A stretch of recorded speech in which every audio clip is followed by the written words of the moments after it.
René Descartes était philosophe. Drôle de métier, me direz-vous, qui ne sert à rien. Que font les philosophes concrètement? Nous manquerait-il vraiment s'ils étaient un jour tous licenciés? Des questions sur lesquelles je préfère ne pas me prononcer. Toujours est-il que si, contrairement à d'autres, René Descartes est passé à la postérité, c'est peut-être parce qu'il avait compris qu'un philosophe, pour survivre, doit avoir le sens de la formule. Je pense donc que je suis. C'est de lui. Un peu léger à première vue. Mon grand-père disait toujours « Quand la santé va, tout va ». Est-ce que ça fait de lui un philosophe? La philosophie de Descartes ne se limite pas à ce slogan, bien sûr. Le grand homme est essentiellement connu pour trois choses. Il ne se levait jamais avant 11 heures, il a posé les fondements de la pensée occidentale dans tous les domaines pour au moins 4 siècles, et il a mené la plupart de ses réflexions au fond d'un poêle. Bien qu'il ait fait presque toute sa carrière en Hollande, Descartes est né en France en 1596, dans la petite ville tourangelle de La Haye, qui porte aujourd'hui son nom. Issu d'une famille de la petite noblesse, il perd sa mère quand il avait 1 an, et il en a 3 lorsque son père se remarie. Il fait ses études au collège des Jésuites de la Flèche, où il se distingue déjà de ses petits camarades. Il tousse sans arrêt, et il parvient à convaincre ses maîtres qu'il ne doit surtout pas se lever avant 11 heures. Une attitude digne d'un étudiant de notre époque. Je te dis pas l'angoisse, j'ai une disserte de 15 pages à rendre demain, j'ai même pas commencé. Plein de sollicitude, vous plaignez le pauvre enfant. Dis donc, il est dur ton prof, quand est-ce qu'il vous a donné ça à faire? Et il y a 6 mois, au début de l'année. Mais le jeune Descartes a fait ses études à une époque où penser n'était pas à la mode. Les autorités ecclésiastiques rédigeaient des circulaires indiquant aux professeurs d'université ce qu'ils devaient enseigner. L'un d'eux, par exemple, avait déclaré que les anges se déplaçaient, ce que certains religieux contestaient. Une circulaire fut donc diffusée. Que tous les enseignants se conforment à ces prescriptions. Ils ne doivent s'en démarquer ni en public, ni en privé. Ce qui donne une idée de l'état d'esprit qui régnait chez les curés à l'époque. Ne soyez pas ridicule. Les anges ne bougent pas. Ils sont très bien où ils sont. Le Parlement avait même adopté une loi interdisant toute remise en cause des idées d'Aristote. Et si Aristote était certainement un type génial à son époque, il faut bien admettre que certaines de ses théories n'encourageaient pas vraiment le développement des sciences. Ainsi, selon lui, si vous lâchez un caillou, celui-ci tombe par terre en raison de qualités propres qui le poussent à tomber. Un gaz comme l'hélium monte, parce qu'il a des qualités qui le poussent à monter.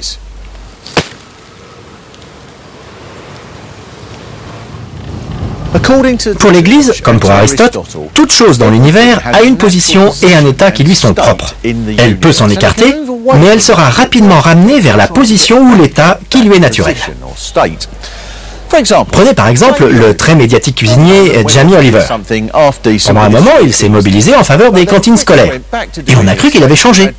Mais il a vite replongé dans la pub pour supermarché, renouant avec sa médiocrité naturelle. Je me suis commandé une bière avec un peu de mascarpone et j'attends. Je suis toujours un peu en avance. J'ai rendez-vous avec une meuf.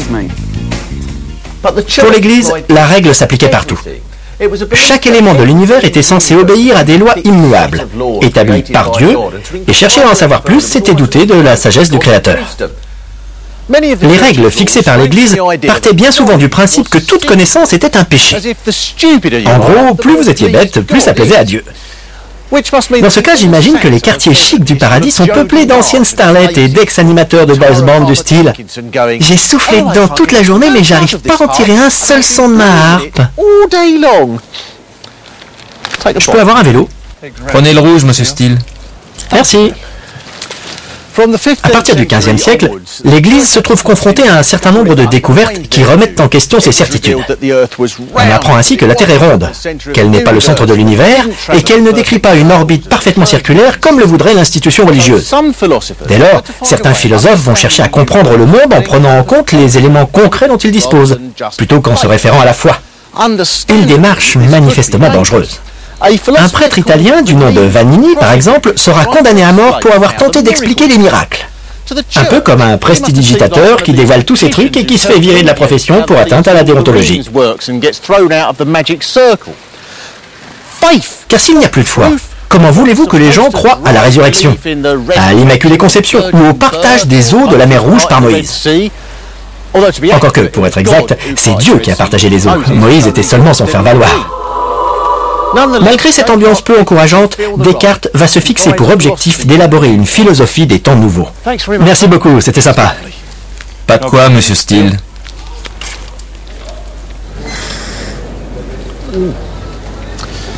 Le jeune homme estime que la meilleure façon de s'acquitter de cette tâche est de s'isoler pour ne pas être interrompu toutes les 5 minutes. Il dira plus tard que ses intuitions les plus lumineuses lui sont venues dans un poêle. L'histoire ne dit pas sur quelle température il réglait le thermostat, ou s'il le mettait plus ou moins chaud selon les sujets. Pour mettre son projet à exécution, il doit trouver un boulot qui lui laisse pas mal de temps libre. Il s'engage donc dans l'armée hollandaise. Pendant ses années de vie militaire, il s'intéresse à une société secrète, l'Ordre de la Rose-Croix, dont les membres sont convaincus que l'homme est promis à un glorieux avenir où la science dominera la pensée pour le plus grand bien de toute l'humanité. Malheureusement, ils croient aussi qu'ils vont pouvoir se rendre invisibles et constituer ainsi un collège invisible, au milieu duquel je me trouve actuellement. C'est l'époque des guerres de religion.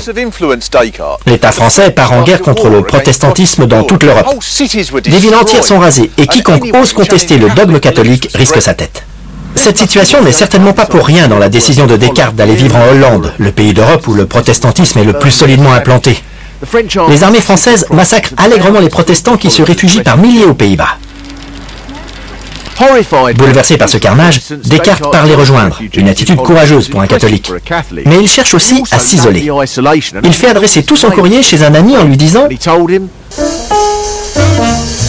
Ne révèle à personne où j'habite. »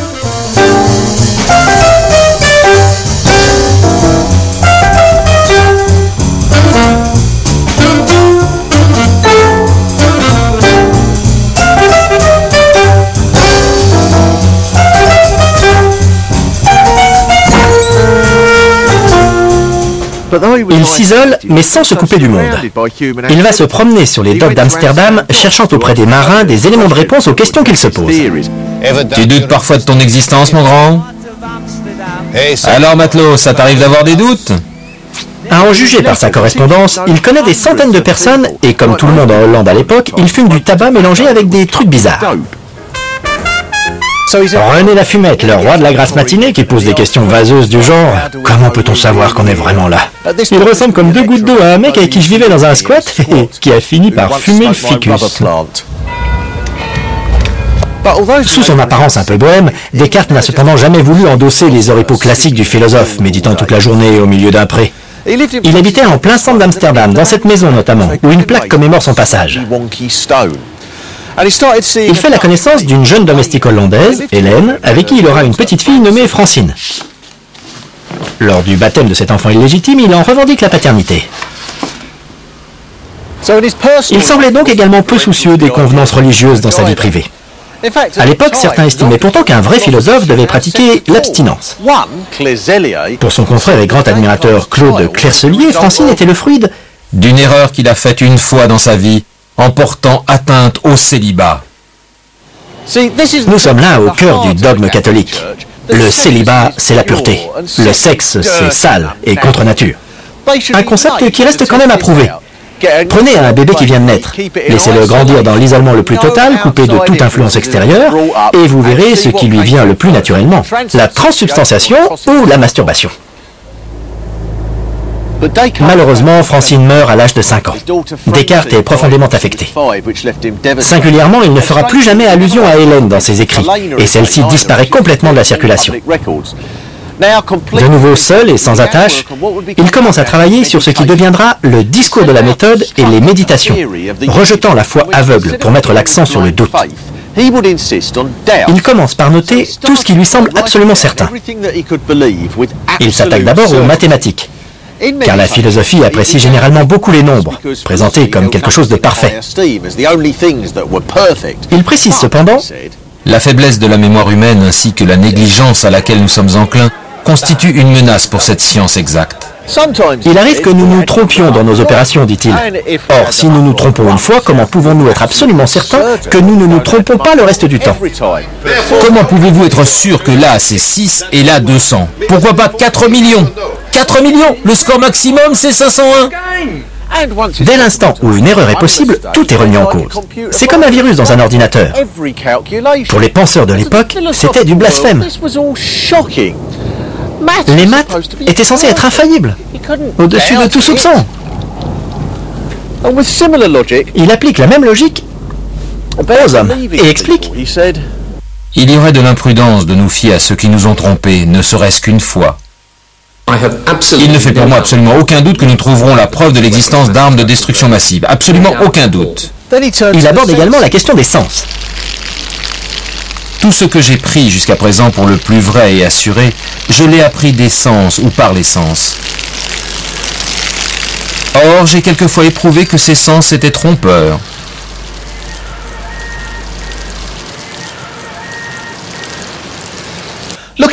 Regardez par la fenêtre, explique-t-il. Vous allez voir des gens passer dans la rue. Sauf que de loin, vous verrez en fait une armée de chapeaux et de manteaux. C'est votre cerveau qui vous dit qu'il s'agit d'êtres humains. On ne croit donc pas toujours exactement ce que nos sens nous disent.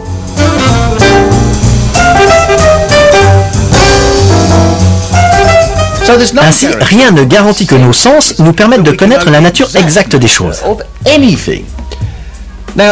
À ce stade du raisonnement, j'entends déjà certaines voix s'élever. Il n'a qu'à fermer son clapet et aller bosser comme tout le monde. 8 heures par jour sur un chantier à porter des sacs de ciment, ça va lui remettre les idées en place au fumeur de pétard. Il va voir ce que va lui dire le patron s'il lui demande d'aller chercher une pièce de bois et qu'il part dans son délire. Comment être sûr que c'est du bois? Je comprends l'objection. Mais si on réfléchit bien, Descartes n'a peut-être pas tort. Une ombre passe et on croit voir une araignée. Un moteur a dératé et on croit entendre un coup de feu. Nos sens ne sont pas fiables. Descartes cherche à définir une méthode qui puisse nous assurer de l'existence des objets.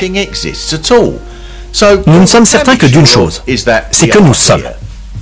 Encore que nous pourrions être en train de rêver. On fait tous parfois des rêves qui paraissent si réels qu'on se réveille en se disant « Quelle idée j'ai eue d'acheter cette girafe !» Autre possibilité, toujours selon Descartes, un esprit malin s'amuse à nous faire voir des choses qui n'existent pas. Vous me direz qu'il faut vraiment que cet esprit malin n'ait pas grand-chose à faire pour s'amuser à nous mettre dans le crâne des pensées aussi profondes que « Tiens, le facteur est passé tôt ce matin » ou « Légalement, il faut obligatoirement qu'il y ait un peu de crevettes dans les chips aux crevettes ». Mais il n'est pas impossible que tout ce qui nous entoure ne soit qu'une illusion fabriquée par des sens complices de notre cerveau, un pur produit de notre imagination, une sorte de film de science-fiction interminable. Quand on commence à réfléchir à ça, et à se dire que notre univers n'est peut-être qu'un film, que nous nous projetons nous-mêmes, ça donne le vertige. Allez-y, essayez d'imaginer, mais pas plus de 20 secondes, sinon vous allez flipper.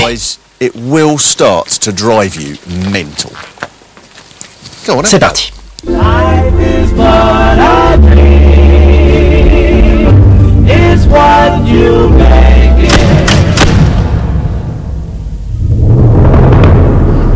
Marc, avance jusqu'au bord.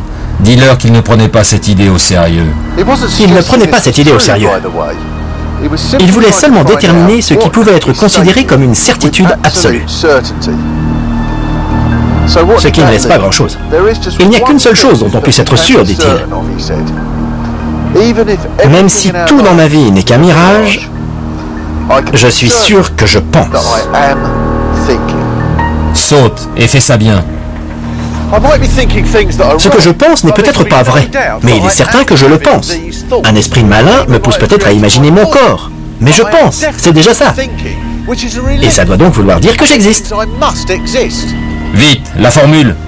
Je pense, donc je suis. Maintenant, dégage. Descartes fait avant tout l'éloge du doute.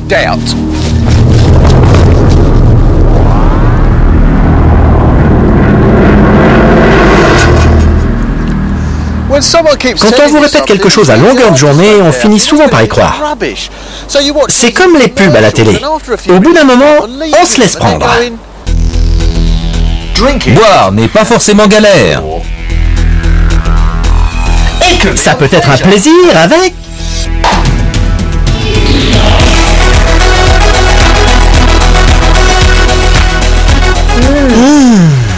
Boire n'a jamais été aussi facile.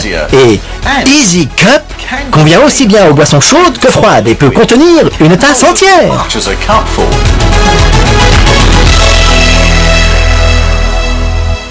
Descartes voit bien qu'il est obligé d'accepter pour vrai le monde qui l'entoure, s'il veut pouvoir pousser plus loin sa réflexion. Mais il définit une méthode selon laquelle rien ne doit être accepté sans avoir été soumis à un minutieux examen. Les lois, les gouvernements et même la Bible peuvent désormais être appréhendés avec un regard critique. Descartes a juste un peu de mal à caser Dieu dans tout ça, ce qui l'ennuie beaucoup. Le fait qu'il n'y ait aucune preuve de l'existence de Dieu l'angoisse terriblement. Son idée était, notamment au départ, de fournir à l'Église un système de pensée susceptible de prendre en compte les avancées de la science. Mais il se rend compte qu'il est allé trop loin, et il panique. Il écrit donc que son refus de croire à tout ce qui n'est pas absolument prouvé ne remet en aucune manière en question le miracle de la création. Sacré bleu, c'est vrai.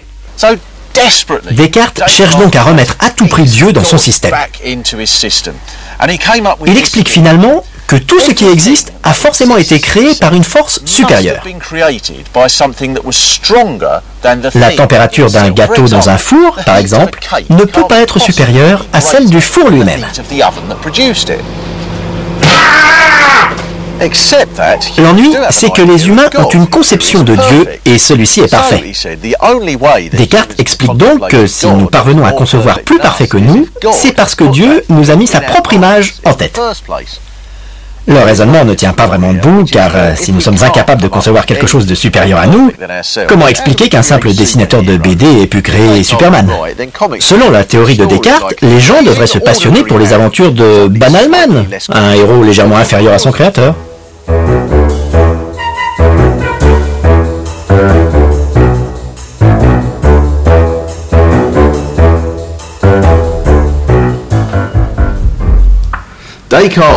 Descartes explique ensuite que Dieu est par définition parfait, et que s'il est parfait, alors il existe, car l'existence est l'une des qualités définissant la perfection. Vous ne pouvez pas être parfait si vous n'existez pas.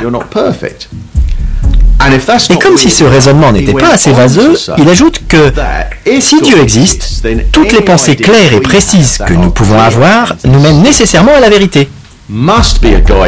Car Dieu ne permettrait pas que nous ayons des pensées claires et précises qui soient aussi des idées débiles. Pour ma part, dit-il, je pense clairement et précisément que Dieu existe. Et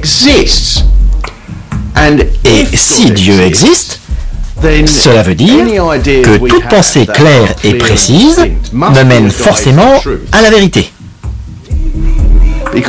Car Dieu ne permettrait pas que nous ayons des pensées claires et précises qui soient aussi des idées débiles. Pour ma part, dit-il, je pense clairement et précisément que Dieu existe. Et si Dieu existe, cela veut dire que toute pensée claire et précise me mène forcément à la vérité. Le problème, c'est qu'avec des arguments de ce genre, on tourne en rond. C'est une logique qui se mord la queue, appelée du cercle cartésien. Ceci dit, si Dieu a mis l'idée de Dieu dans nos esprits, cela veut dire qu'il y a un lien entre la connaissance de Dieu et notre propre connaissance. Or, l'Église ne pouvait pas accepter qu'on puisse faire le moindre rapprochement entre les deux, car l'homme était censé être un moins que rien. D'où les prières du genre « Sacré cœur de Jésus, indigne je suis et je ne mérite rien ». Il doit même y en avoir qui disent des trucs du style « Seigneur, comment faites-vous pour supporter les boulets que nous sommes ? Les salauds. Mais le mot est encore trop doux, les merdes, les raclures de bidet, voilà, c'est ça, Seigneur. Les raclures de bidet que nous sommes. » On ne vous demande pas de croire en Dieu en analysant les raisons qui vous poussent à le faire. On vous demande d'avoir la foi. L'Église exige non pas des preuves, mais une foi aveugle. Descartes se passionne ensuite pour l'anatomie. Il dissèque des animaux, invitant ses lecteurs à l'imiter. Je voudrais que ceux qui ne sont point versés en l'anatomie prissent la peine, avant que de lire ceci, de faire couper devant eux le cœur de quelque grand animal qui ait des poumons. Descartes déménage sans quitter Amsterdam pour s'installer à côté d'une boucherie qui lui fournit sa ration quotidienne d'organes frais. Il s'associe à cette époque avec un autre passionné du scalpel, un certain Fortunatas Vopiscus, qui écrit dans ses mémoires: Je me rendais presque chaque jour chez le boucher pour le regarder tuer les bêtes et faire porter chez moi les morceaux que nous souhaitions disséquer à loisir. Ces études allaient entraîner une véritable révolution dans le domaine de la physiologie. Aucune explication cohérente de la manière dont fonctionnaient les sens n'avait jamais été avancée. Les savants du Moyen-Âge considéraient que l'oreille permettait d'entendre parce que Dieu lui avait donné cette qualité, que l'œil voyait pour la même raison, et ainsi de suite. Une telle vision des choses empêchait toute tentative d'explication des mécanismes de la vue ou de l'ouïe. Descartes va montrer que les sens fonctionnent grâce au système nerveux. L'œil voit parce que le nerf optique réagit à la lumière et qu'une énergie est transmise par les nerfs au cerveau. Il constate également une réaction instinctive des nerfs au contact d'une forte chaleur. Par exemple, lorsqu'on touche un morceau de métal chauffé. Il a plus de mal à expliquer comment le cerveau parvient à lever ou baisser un bras à la demande.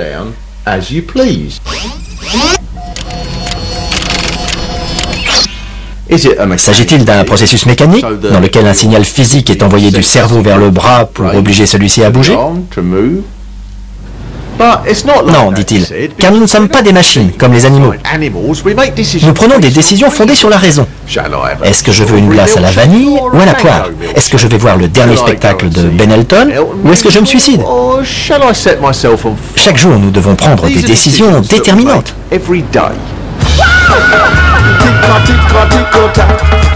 Mais nous ne prenons pas toujours les mêmes décisions. Cela tient, nous dit le grand philosophe, au fait que notre âme est dissociée de notre cerveau. Nous sommes faits de deux parties, le corps et la pensée. Après tout, si la seule preuve de notre existence c'est le fait de penser, rien ne prouve que notre corps existe. Cette théorie, qui divise l'individu en un corps et une âme réceptacle de ses pensées, est aujourd'hui appelée dualisme. Un dualisme qui disparaît lorsque l'homme devient robot, comme les hôtesses de l'air qui sont obligées de vous dire au revoir au moment du débarquement. Merci d'avoir choisi notre compagnie, à bientôt j'espère. Merci d'avoir choisi notre compagnie, à bientôt j'espère. Ce n'est pas de la gentillesse, c'est un automatisme. Ce serait beaucoup plus gentil si elle retrouvait assez d'humanité pour vous dire « Vous avez flippé hein, pendant les turbulences ?» Et quand quelqu'un sort des stéréotypes convenus pour faire appel à l'âme, ça plaît immédiatement. Pour Descartes, il est impossible de concevoir une machine capable d'imiter l'âme humaine. Mais il envisage qu'un automate puisse user de paroles pour répondre au sens de tout ce qui se dira en sa présence, ainsi que les hommes les plus hébétés peuvent faire. Appuyez sur la touche 9. Une réflexion éminemment prémonitoire, alors que les boîtes vocales sont une invention relativement récente. Et il est évident que ces machines parlantes sont totalement inhumaines. Sinon, vous n'auriez pas droit à tous ces messages du style « Nous vous remercions de votre appel, l'un de nos conseillers va vous répondre ». Si elles avaient un tant soit peu d'humanité, elles ajouteraient, pas sans rire « Mais vous allez d'abord passer 3 quarts d'heure en compagnie de Céline Dion et de France Info. Appelez le lundi, nous vous répondrons le mercredi. » Et quand enfin on prend votre appel, vous êtes obligé de répondre à des tonnes de questions, numéro de carte bleue, date d'expiration, code postal, appuyez sur telle touche. Et vous êtes là à prier pour que ça ne coupe pas, pour ne pas avoir à tout recommencer. Et finalement, vous tombez sur une question à laquelle vous ne savez pas répondre. Si votre question était une couleur, ce serait le jaune, appuyez sur la touche 1, le turquoise, appuyez sur la touche 2.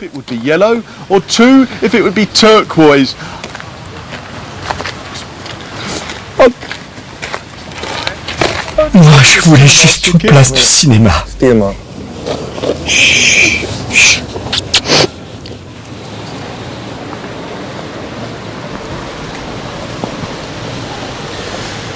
Pour compléter sa théorie du dualisme, Descartes doit encore montrer comment fonctionnent les interactions entre l'esprit et le corps. Comment l'esprit dit-il au corps ce qu'il doit faire? Il émet l'hypothèse d'un point de contact entre les deux au niveau du cerveau, dans la glande pinéale.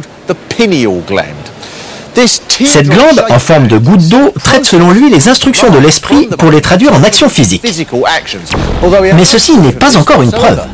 The best philosophers understand that if you want to use your hand, use the pineal gland. La publication des théories de Descartes va susciter la colère de l'Église catholique. Ces idées sont interdites d'enseignement en France. Le père André, jésuite et lui-même philosophe, passe outre et se retrouve à la Bastille. Les autorités protestantes ne tardent pas elles aussi à condamner les travaux de Descartes. Selon un pasteur de l'époque, cette philosophie est dangereuse, susceptible de détruire notre croyance au sujet de l'âme raisonnable, du péché originel, des miracles et de la vraie possession des démons. le salut viendra de la reine Christine de Suède, qui était apparemment une passionnée de philosophie en général et de cartésianisme en particulier. Elle invite Descartes à Stockholm et celui-ci accepte. Mais il apprend à son arrivée que la reine ne conçoit les leçons de philosophie qu'à 5 heures du matin. Un matin de février 1650, à 5 heures, Descartes apporte à la reine quelques pages manuscrites, puis retourne se coucher. Mais il a attrapé froid et doit garder le lit. Il souffre en fait d'une fièvre cérébrale, mais refuse de se laisser saigner. Le médecin de la cour est un Hollandais que Descartes déteste cordialement. Pour lui, si Descartes doit mourir, il mourra plus sereinement s'il ne me voit pas.